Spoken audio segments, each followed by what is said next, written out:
Sasali na tayo. Ito yung ginagamit sa CVT ng Honda.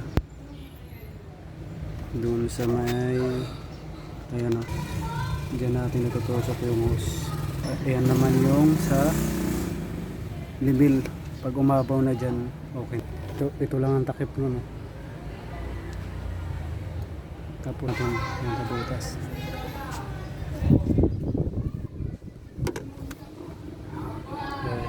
Tapos yung budo.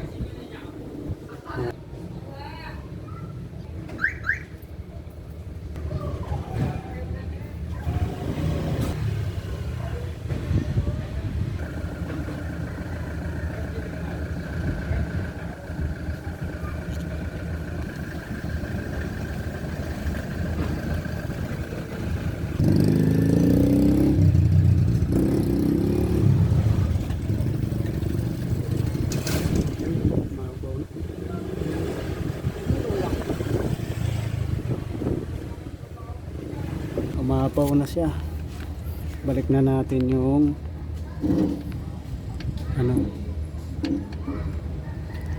yung niya.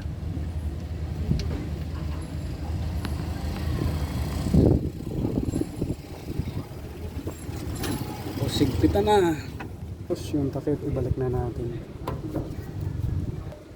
Kailangan may lagay ito ng saktong sakto kasi ayun ang maayos para hindi tumalsik.